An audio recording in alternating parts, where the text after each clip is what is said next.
Tired of restless nights?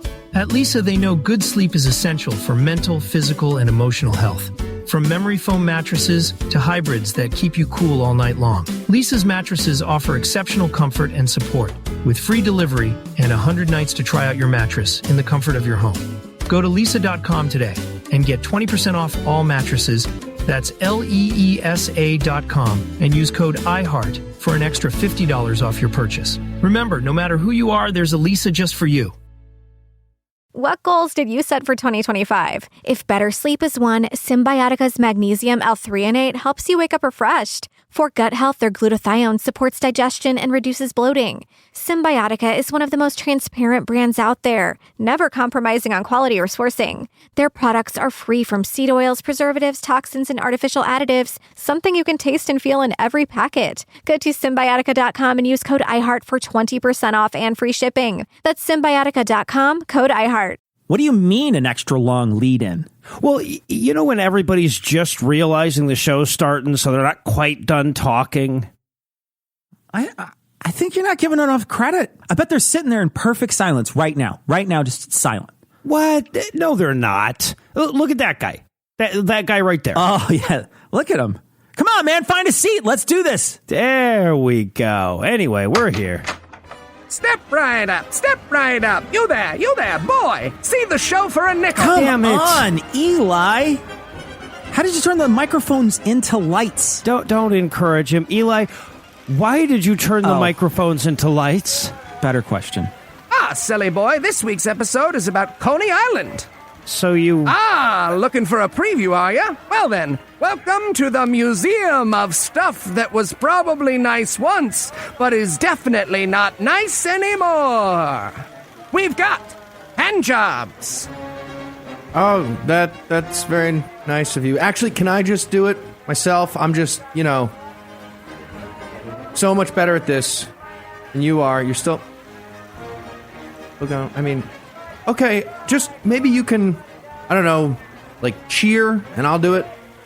We've got binge drinking. What do you mean chug, Ryan? I'm 43, dude. I got kids. Also, this is red. Why are you crying? And of course, podcasts. Okay, that's enough of that. Enough of that. Yeah, that is enough of that. Let's just start the show. Sit down.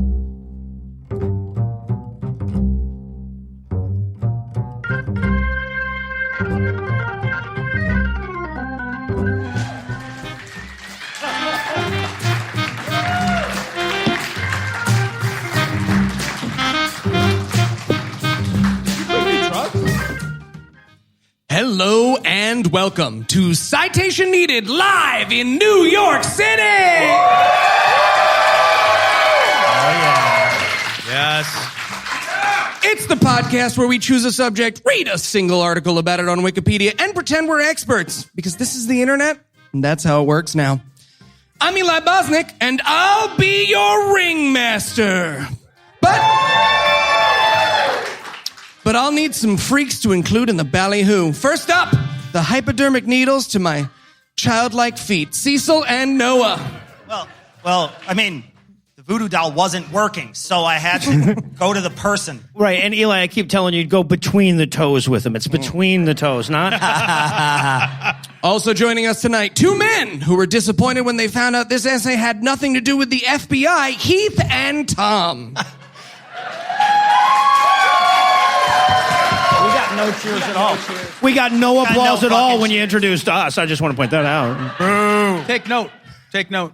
James Comey needs a theme park, though. Yeah, Coney Island. So basically, Gitmo. Right, yeah.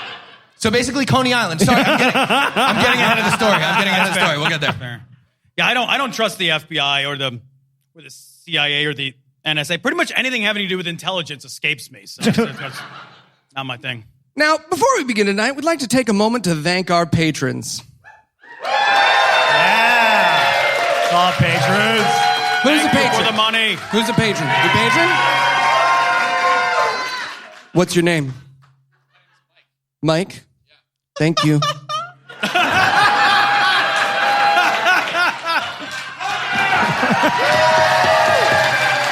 Mike. And if you'd like to join Mike's ranks, and if you'd like, well, that's going to be edited, great. And if you'd like to join Mike's ranks, be sure to stick around till the end of the show. And with that out of the way, tell us, Heath, what person, place, thing, concept, phenomenon, or event will we be talking about today? All right, get excited, Brooklyn people. Do we have energy. Brooklyn people? Brooklyn. Excellent. Yep. We're going to be talking about a wonderful place that makes your borough the amazing hub of culture that it really is. Coney fucking Island.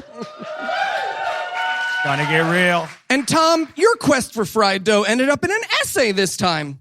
Are you ready to powder that sugar? I have no idea what that means. I'm happy to read you an essay, though. I don't. All right, so what is Coney Island? All right. Well, Coney Island is a ridiculous little spit of a peninsula that has become synonymous with a special brand of New York Americana. And while I've never been there because I hear it's full of poor people, that's gross. It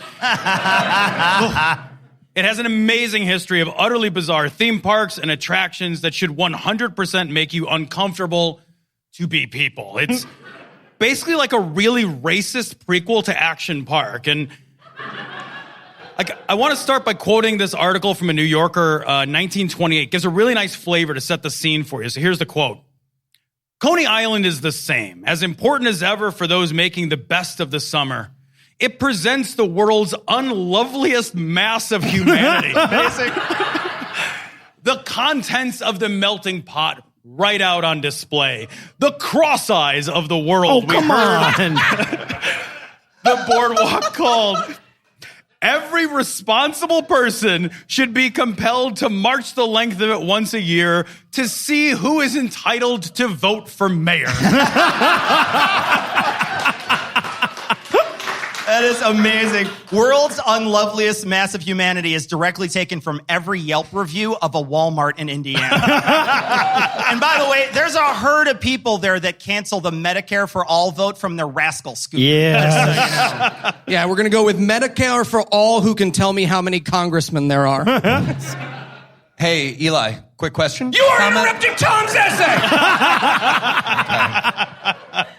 Can you name your congressman? Can you name one congressman, the one you have for your district in New Jersey? Mr. Man. There it is. Okay, all right. Nailed it. All right, so the first of the amusement parks is a special little something called Sea Lion Park.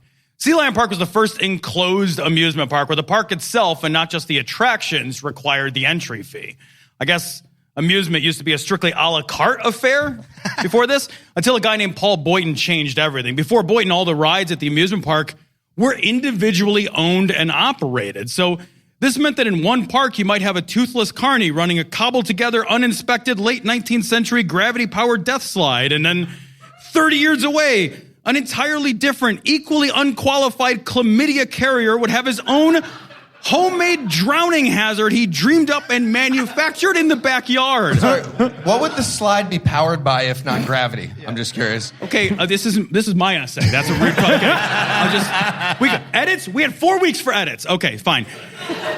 It wasn't until Boynton came along and decided to put the theme in theme park that everything changed. And the theme, by the way, was money. That was his theme, was money. Yeah. Oh, yeah, right. Also, sea lions. It's right in the name, yeah. The extremely depressing chimera of, like, William Barr and the penguin from Batman. It's a weird big theme for your theme park.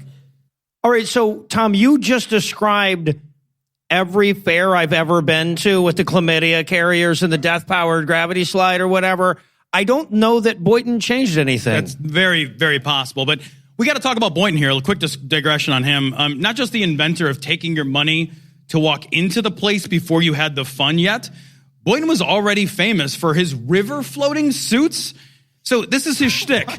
He would don an inflatable rubber suit, fill its various bladders with air, and then float down rivers like a human tire. He was basically like a lazy river in a to-go container. And still somehow everywhere this guy goes, he's greeted by these massive cheering crowds. He must have realized from this just how starved late 19th century America was for entertainment.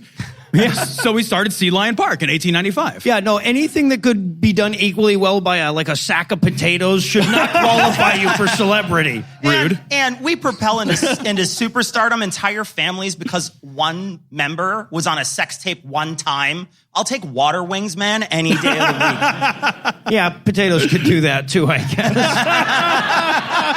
True story. Not Who the wants to vegetable I watch would have gone Kanye with, fuck a sack of potatoes? I'm mentally ill. Please help me. There's a lot of people that want to watch Kanye fuck a sack of potatoes, more than I would have guessed right now. Buy a $26 t-shirt with it on it. All right, so what delights and wonders awaited the gawking masses at Sea Lion Park? Well, sea lions, obviously, that's in the name. So also he had a ride called the Water Chute. So the Water Chute was every stupid fucking log ride you've ever been on. It's basically just like a flat bottom boat that went down a ramp and into a pool of water and then skimmed across the surface. So not that big a deal. So Boynton sometimes filled the boat with the occasional lion or bear or small elephant. To spice shit up, I guess. What? Well, the animals, they even had their own special line to get on the rides. It was called the zoo queue. Oh.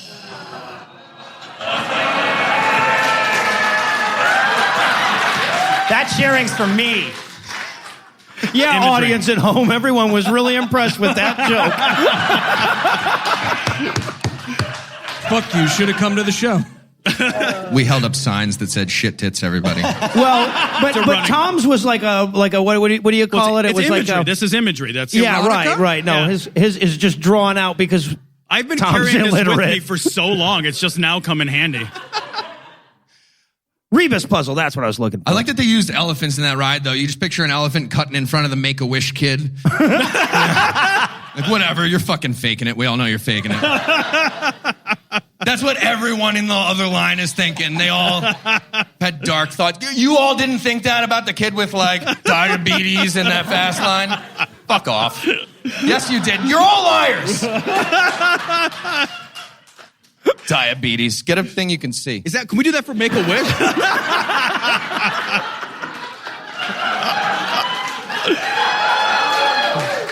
That's why they cut off your foot for the attention. Cut off your foot and we'll talk. Then you get it ahead. You can see that. All right, he also had built a roller coaster called, and I love the fucking name of this thing, Flip Flap Railway. Right. And this actually had an inverting loop in it and a drop of about 20 meters, but he had to cancel the ride because it was too dangerous. Though, to their credit, they did test the coaster ahead of time with sandbags and monkeys. At the same time, or? It's hard to fill the sandbag with the monkeys. Yeah, right. But it's a lot of fun. I didn't say it wasn't worth it, Noah. This ride was famous for producing extreme forces on the riders, as many as 12 G, actually. Jesus. Which, this meant it also produced a lot of whiplash. Yeah, no, just for reference here, fighter pilots max out around 9. Yeah. Flip flap is the sound your head makes when your neck muscles. All right, so Sea Lion Park began to fail pretty quickly, even though Boynton invested a ton of money, and he bought Topsy, who you might remember from Heath's super sad essay. Yeah, the one that made babies Dead cry. elephants are funny. Yeah. That's funny. Essays, It was sad as fuck. It's only 8 years after only 8 years after opening in 1903, Sea Lion Park had closed. And everyone packed up and went home, never attempting to turn Brooklyn's foot into a money-making venture again. Right? If only, because next up is Steeplechase Park, and this would turn out to be the longest lasting of the three great Coney Island amusement parks. Its founder was George Tillieu, and he founded Steeplechase on the idea that if you entertain people rather than dress like a huge rubber ducky and then break everyone's neck, then they'll be able to come back, you know? And rather than build big, thrilling rides, Tillieu built a relatively simple amusement park with some quirks to it. So the Steeplechase ride was essentially a wooden horse on wheels on a track. You got on, you pretended you were riding a horse, and you got off. Like a Symbian. Exactly. Someone out there knows what the fuck I'm talking about. That's all I'm saying. I loved watching that joke ripple through the freaks in the audience. Half of whom immediately pretended not to get it the second they made a noise. They were like, "Whoa! Oh shit, not everyone moved." What is that? I guess it's one of those crazy races. No one knows that. The Etruscans, the Scythians. That's crazy. So, like, this ride was built in an era where riding a horse itself would be commonplace. Like, why on earth would you pay to ride a fake horse? I have no idea. Anyway, the ride ended at a place referred to as the Insanitarium, or worse, Blowhole Theater. Caliente. The prequel to Glory Hole Studios. Yeah. Very proud, very proud. Where this is a place where a clown and a little person would zap the ladies with electric cattle prods and spank the patrons. Oh, okay. Then they had several hundred. Someone is in it was the same one that loved the Sibian joke. All right. Man. I recognize that scream. Okay, all right. Have your safe words ready, people. So they had several hundred seats that were provided so the crowds could watch as the women were also herded over air jet-equipped holes in the floor that would blow their skirts up over their heads. We are definitely doing Glory Hole Studios tragically wrong.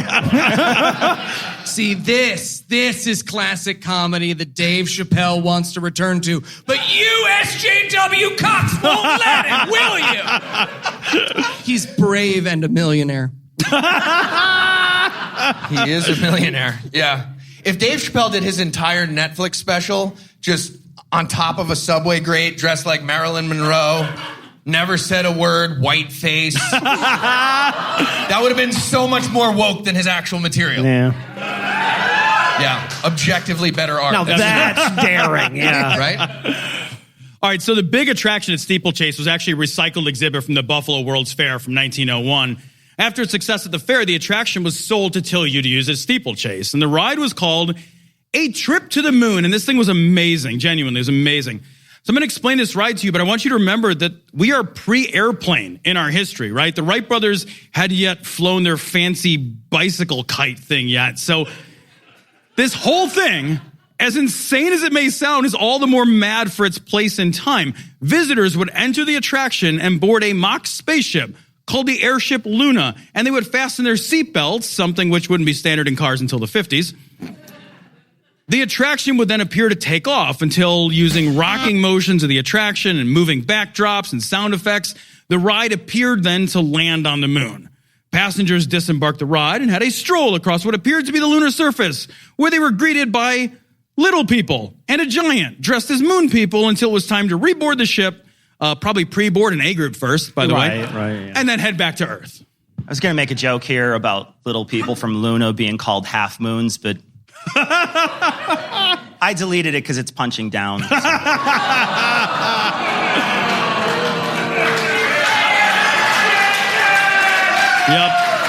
Yep.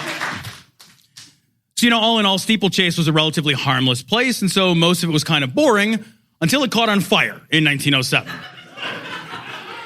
Didn't stop it. Started by a cigarette and then spreading to everywhere. The park was engulfed in flames, as was a chunk of the Bowery and dozens of hotels and businesses. Yeah, burn it all down meant something different when Bernie Sanders was young.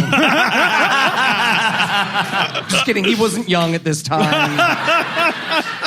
I love that by 1907 standards, a mountain of desiccated tinder so combustible a stray cigarette butt could send it up like gasoline-soaked match heads qualifies as like a relatively harmless place, right? Like you did that with a straight face. All right, so remember when I mentioned that people were starved for entertainment? Here's just how fucking starved they were. This massive fire destroyed the amusement park and a swath of surrounding businesses. So naturally, 300,000 people traveled to Steeplechase to rubberneck the smoldering remains. Fucking savage. You're supposed to let Jim Cantori do that kind of shit, right? Like a civilized person. There were cameramen there that sold photos to people posing by the smoking ruins. Right? Until you even charged 10 cents for access to the burnt up rubble while he was rebuilding the park. And this included a huge new indoor attraction, which he was going to name the Palace of Pleasure. But, and I am not making this up. Calm down, Sibian people. It was like funhouse mirrors and shit. He They had to scale down the Palace of Pleasure into the Pavilion of Fun. I love that they downgrade the name Palace of Pleasure to Pavilion of Fun. It's like getting a Thug Life tattoo in your 20s and having it altered to say Weekend Warrior in your 40s. All right, Cecil's now attacking Heath directly. I think we need to go backstage, use our iMessages like Dr. Glauber said. Come on. That's probably for the best. So let's just wrap up the story of Steeplechase Park. One last detail. It's true. I'm a weekend warrior. No. One last detail. It actually survived until 1964 when Donald Trump's dad bought it and knocked it down to build condos that he never actually built. There's a clown outside the condos that says, "You must be this white."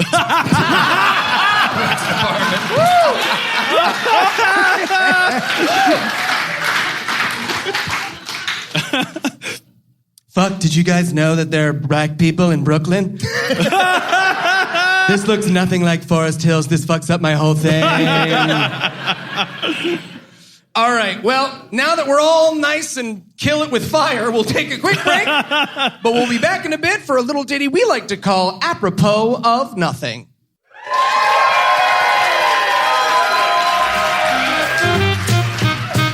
Take the lights down, Morgan.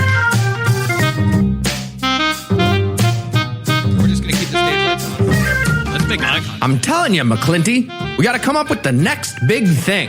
I hear you, McIntyre. Say, what about an amusement where folks come around and we murder a fellow with a wrench? Yeah. Nah, that's Whack-em-up Park. They got that. Ah, that's true. Okay. How about something a little sussy? We put women in full bowel gowns, but then they go swimming, you see? Ah, you mean like the bathing beauties of the ballyhoo? Again, it exists. Jews. I thought I had a hot one there. I don't think people said Jews as a swear. Eli, get out of the sketch. You're not in the sketch. They did too. I was alive and I said it all the time. Okay. Jews.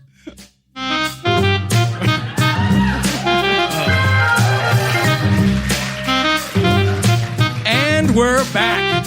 When we left off, we were poking fun at Lucinda's first job as a cattle prodder, and I don't think that was nice of us at all. You are so fucking lucky she just walked out of the room. Yeah, right? leave the room. I don't know if you guys noticed, waited for her to leave the room. Lucinda dives over the table. Varmint hammer at the ready. Tom, tell us, how did Coney Island go from smoking pile of rubble to what it is today? All right, well, in 1902, Luna Park was formed after Frederick Thompson and Elmer Skip Dundee bought the defunct Sea Lion Park from a deflated Boynton. Inspired by the Chicago World's Fair of 1903, the pair secured $1.5 million and created Luna Park, which featured a huge permanent central midway and cultural exhibits. Luna Park was actually part of a larger culture war with belly dancers and Vice at the nearby Bowery on one side and family-friendly Luna Park on the other. And reformers hoped that Luna Park would be so successful they would be able to buy all the businesses in the Bowery and shut down the Vice. But since belly dancers are way cooler than elephant rides and carnival games, that was stupid and didn't happen. Okay, I'm just saying I would pay to watch an elephant belly dance. So you guys all picturing Yes. Or to watch a belly dancer elephant dance. Oh, that's, yep. Or a dance elephant belly. Fuck, there was none left. That's it. Yeah, they covered it, yeah. A for effort. Thank you. So Luna Park had three major attractions, all of which were these crazy simulated adventure things. So the first was an airship ride to the moon called Over the Sea. And here I'm going to go ahead and quote directly from a Harper's Weekly describing this thing. So here's the quote. The crowd is ushered onto a slightly rocking platform fashioned like an airship and is easily led to imagine that it is rising through space because the star-laden scenic sky surrounding the ship is made to drop rapidly and silently. Silently? How does that matter? People were like, hold on, I definitely heard the sky falling. This isn't a real airship to the moon. Fuck that. Give me back my nickel. No. Murder. And the enormous wings of the ship flapping out horizontally prevent any passenger looking downward over the rail. Right? They didn't know how planes worked yet. They didn't have planes. A convenient storm obscures the view entirely after a while, and then the moon, A circle of extinct volcanic cones appears near at hand, and you step out of the ship into a grotto through which a dwarf leads you to the king and queen of the moon. Why were they so convinced the moon was populated by little people back then? It's so great. There's less gravity. Why'd they be told? These are two little persons who are so glad to see you that they sing a weary song of welcome and conduct you to a dragon's mouth. You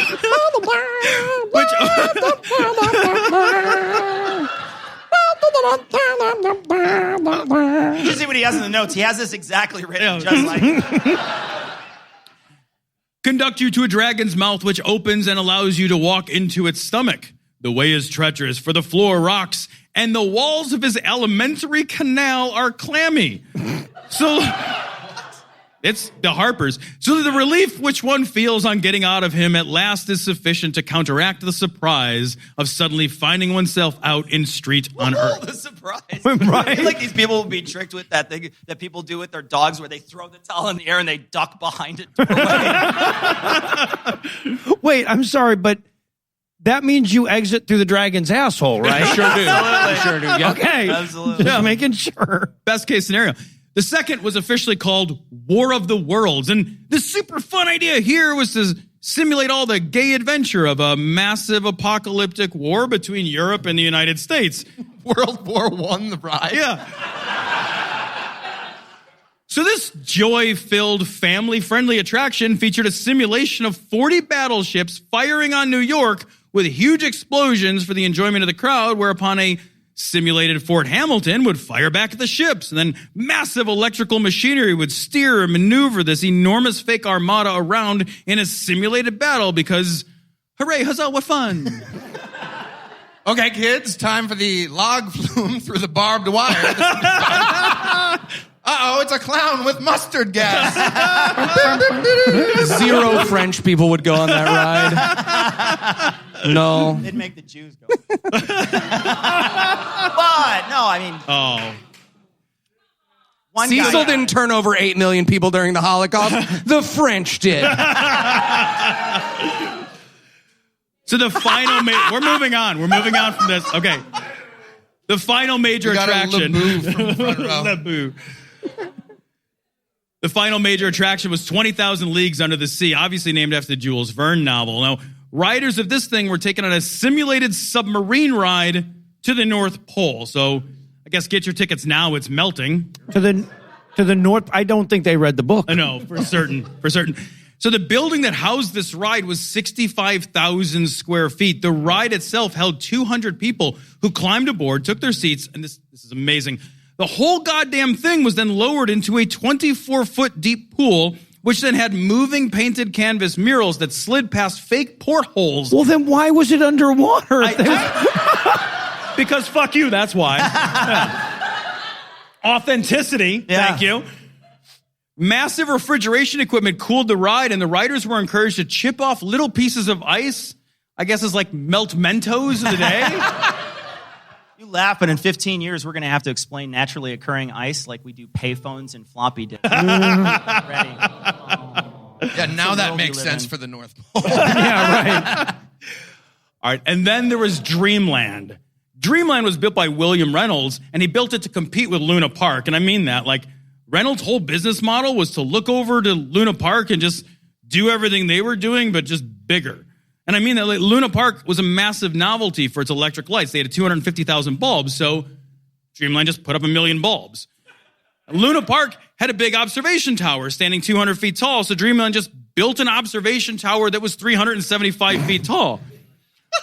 Luna Park had an exhibit of a real building fire called Fire and Flames, so Dreamland just built a bigger building and called theirs Fighting the Flames. I know. Because I guess like when everything everywhere is made of wood and fires are really serious problems and your neighbor just caught on fire like an hour ago, you should probably get into a who has the biggest building fire contest. But my absolute favorite, just for the name alone, was Dreamland's version of the 20,000 Leagues Under the Sea, which they named Submarine Boat Moccasin. That's fucking amazing. What? I'm going to say it. Maybe buy 500,000 bulbs and get a naming guide. Submarine boat moccasin.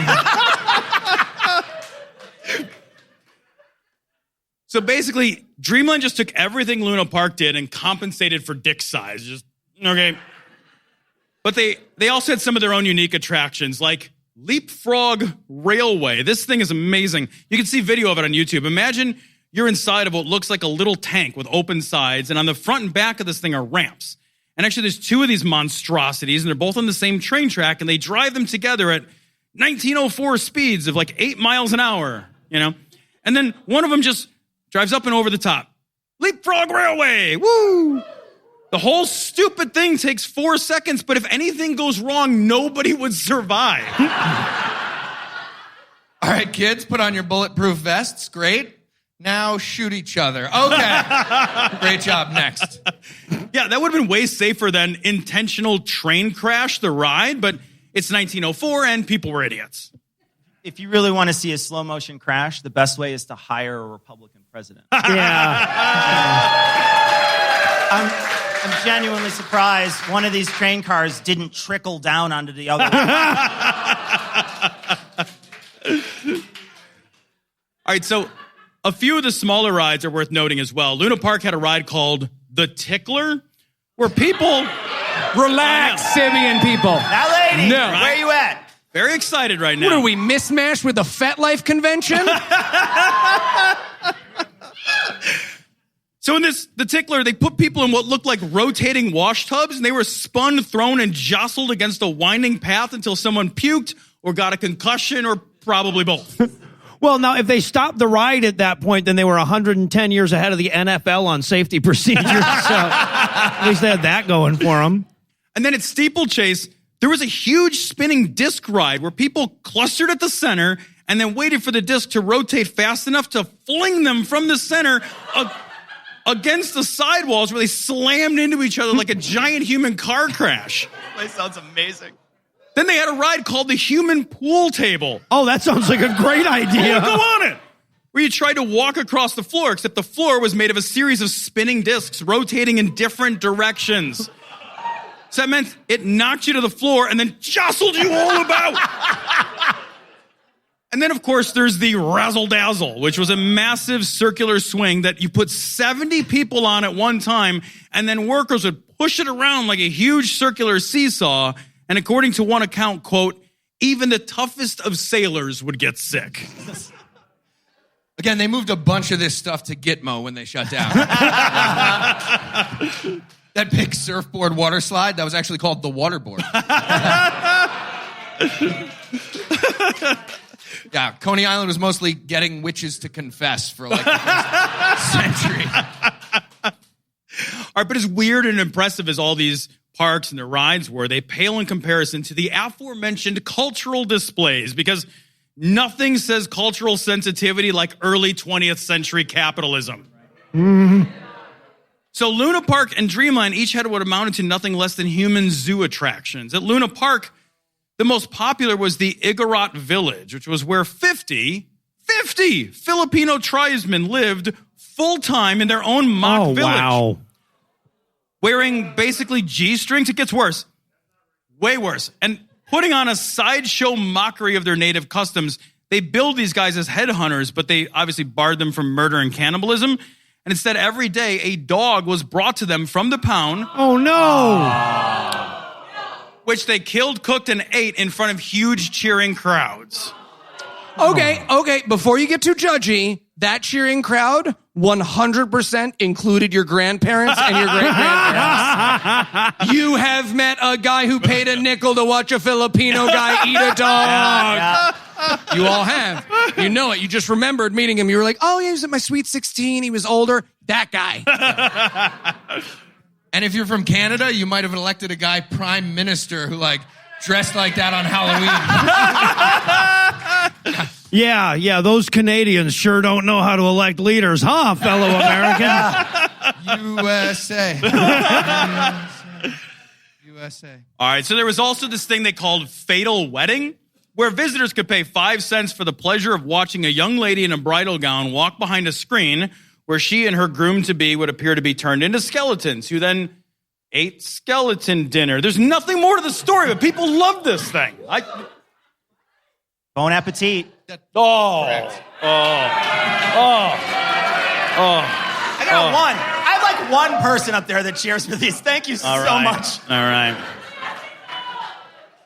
All right, so let's not forget about Dreamland's star attraction, Little Person City. Oh, no. Yeah. Oh. Also known as Lilliputian Village. Of fucking course it was. So Reynolds built an entire village made to look like a German town, except that he scaled everything down and then populated the village with little people who actually had to live and work in this interactive freak show. They had their own restaurant, they had a tavern, they had a theater, a circus, a fire brigade with equipment pulled by ponies instead of horses. Well, yeah, because you want your fire retardant to be comical in a place like that. Yeah. Uh-huh. And the best, they purpose-built dark alleys so that, quote, little person brigands would feel at home. That was a weird entry in the suggestion box. Bill, can I talk to you for a second? I love it here. But as a brigand, I don't feel super at home. All right, so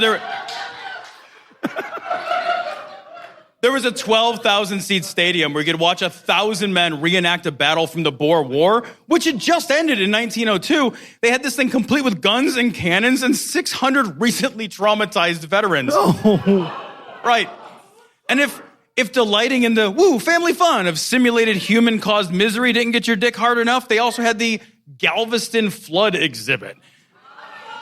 Yeah. This was a huge interactive diorama of a tragedy that happened seriously just like a couple of years earlier and which turned the deaths of 6,000 people into entertainment. Whee! Okay, it's a good thing we don't do that kind of thing today, right? Also, make sure you check out the 9/11 memorial while you guys are in town. Oh, it's so beautiful. Never forget. Check out a podcast called Citation Needed, too. Yeah, right. Hilarious topics like Chernobyl, the Challenger, literally eugenics was one of them. You did that one. And we made dozens of dollars on it. Dozens. Literally dozens. You can make it drizzle.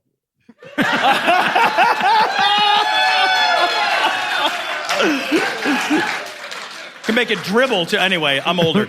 But my favorite thing in all of this is the infant incubator exhibit. No shit. It's not bad. Wait. In 1903, in Dreamland, Dr. Martin Coney opened an exhibit of premature babies. Oh! Because, see, incubators were not yet well-accepted medical technology, so Dr. Coney opened an exhibit that was literally just rows and rows of premature babies in incubators, and visitors would pay a coin, and then they'd be able to gawk at preemies and their little killer incubators. Their bodies on display and then purposely dressed in oversized clothes to emphasize their diminutive size. Wow. Now, don't boo me. I didn't do it.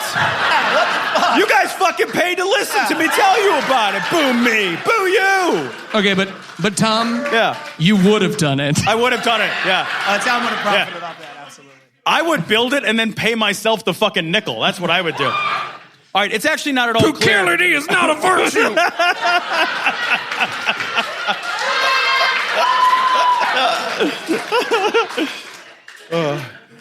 It's actually not at all clear if putting these babies on display was done to advance the cause of incubator technology or just to make a buck.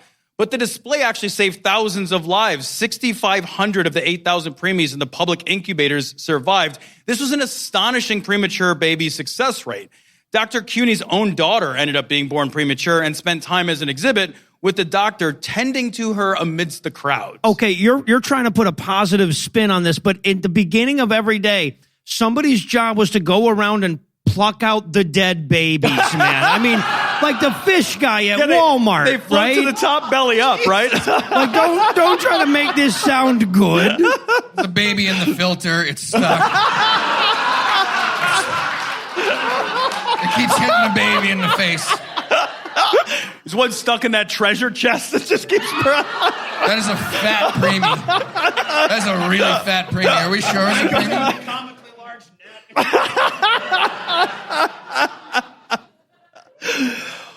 All right, of course, there's the iconic Coney Island Wonder Wheel. This was built in 1920. It was originally called the Dip. I don't know why. No, you don't know why either.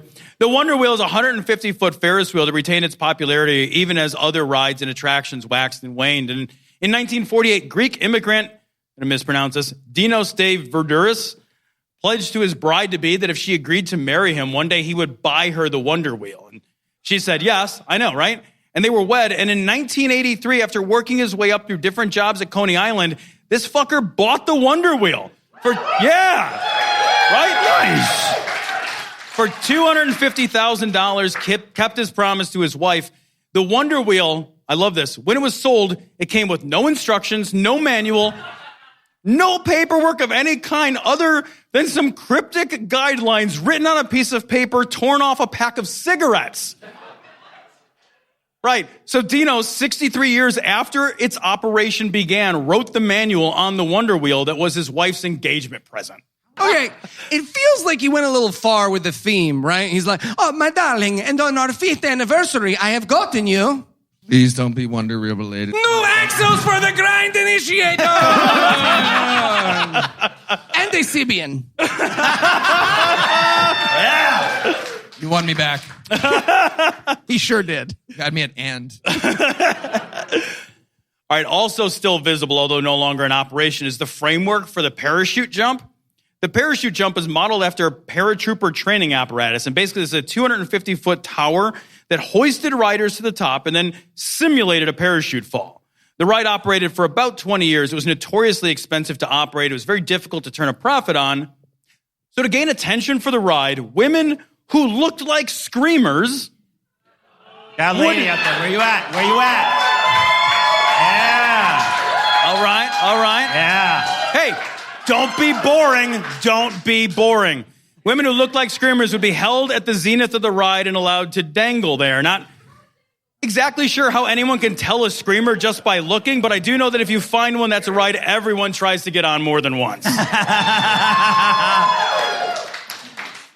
Finally, and perhaps my favorite nod to irony, Dreamland had an exhibit called Hellgate. Now, Hellgate was modeled after Dante's Inferno. It basically was a great big whirlpool lit up by flames, and boats would look like they were being sucked into the pits of hell. So this is also where the fire that burnt Dreamland to the ground in 1911 originated. While Luna Park's fatal final fire, and I swear this is true, emanated from the Dragon's Gorge ride in 1944. Yeah. We need safer names for stuff. What about the asbestos ball pit? That'll be very... No fires whatsoever. What's so insane to me about all this is how long this madness lasted. Those baby incubators, they were in practice for 47 years. They only closed down in 1950. Sea Lion Park didn't last long, but Steeplechase was around for nearly 7 decades. Though in the end, it only took one Trump to finally destroy it. So Right, yeah.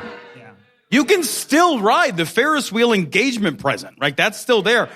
That famous grinning idiot picture, the one with too many teeth, that's still the image of Coney Island today. And as that same New Yorker article I quoted at the beginning reminds us, quote, if you go down in the right spirit, you may have a lot of fun. Oh, yeah. Right? You're cheering a little early. You can throw balls at Chinaware or at Negro heads. You cheered for it. You didn't. You should wait next time, right? Yeah. Hold that chair. Shoot at imitation birds with a rifle. Get lost in mazes. See reproductions of famous battles and ride in or on all sorts of weird or thrilling things. So sure, Coney Island's changed, but they say that on a dark night and under a full moon, if you're very lucky, you might still get cattle prodded or sexually harassed by a little person.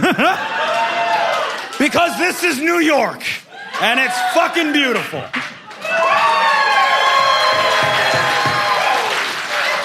And Tom.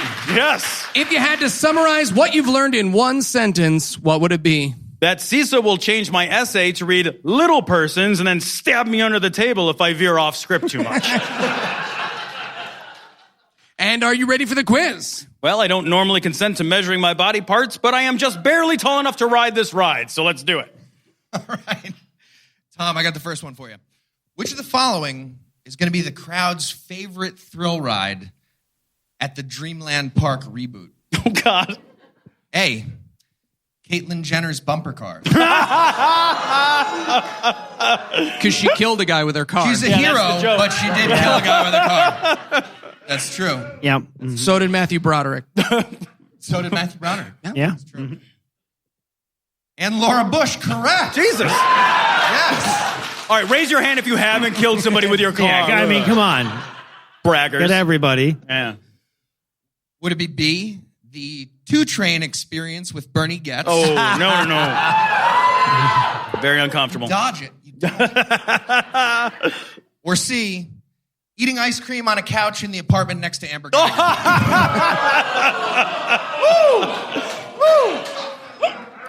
All right, well, it's C because that ride will only be in attraction for 5 more years and then it gets out, so it's fine.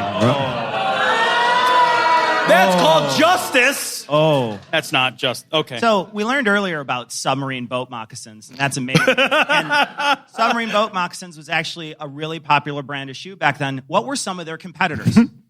A, Jet Ski Bach. B, Doc Martens. C, Shiver Me Timberland. Or D, Canoe Balance. I'll give the last You one put one that of those. fucking sign. You put that fucking sign down. That was too good for shit tits. Yes. Yeah, that was tits shit. See, so it's E, none of the above. All those are better names than submarine boat moccasin. That is correct. All right, Tom. Yes, sir. What was the tribesman's favorite canine-based dish? Okay, I'm going to turn off my microphone. Long joke to choose. I'm just holding it up in advance. Just holding it up in advance. Was It was shit tits. A, Basset Touffe? Wait, what? Basset Touffe? Literally my D. Don't participate!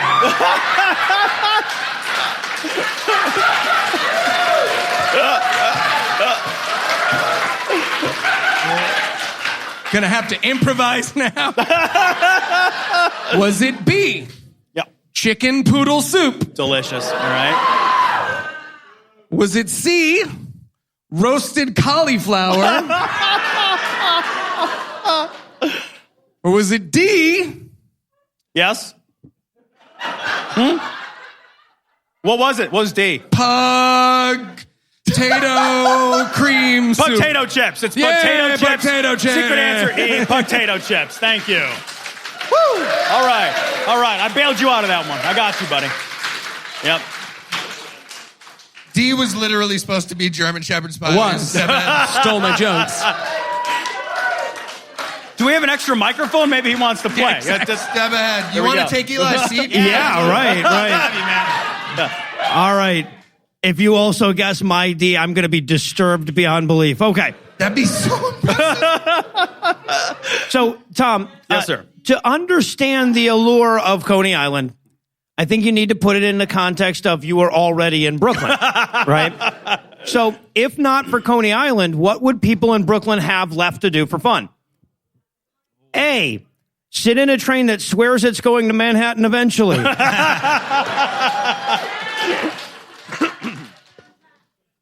B, listen to Chicagoans get less and less convincing when they lie about still liking their style of pizza better. Fuck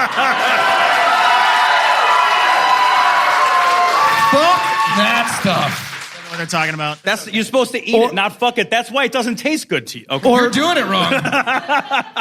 Or C, get murdered by a cop for selling loose cigarettes. Oh, all right. It was in fucking Brooklyn, man. You guys boo Brooklyn. Well, I'm going to have to go C, but I don't feel comfortable about it. So just, all right, moving. All right, that means that I win. I don't know why. Does anybody know how this game works? I don't think you won. I think this guy won. I think this guy here who had he's the winner, clearly. All right. Well, that means that after the break, Noah is our next essayist. So, for Tom, Cecil, Noah, and Heath, I'm Eli Bosnick, thanking you for hanging out with us today. We'll be back in 10 minutes. This is an intermission, unless you're listening to this, in which case, who knows? We might all be dead. Who cares? But if we're not, then Noah will be an expert on something else. Between now and then, Heath will drink another 2 scotches backstage. Tom and Cecil will check their sound equipment 6 more times. Noah will smoke 14 cigarettes. And if you'd like to help keep the show going, you can make a per episode donation, just like Mike does, at patreon.com/citationpod. Woo! Mike.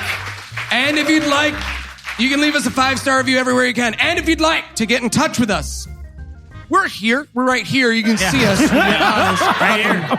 Say something. I can hear you. Check out past episodes, connect with us on social media, or check the show notes. Be sure to check out citationpod.com. We'll see you after the intermission.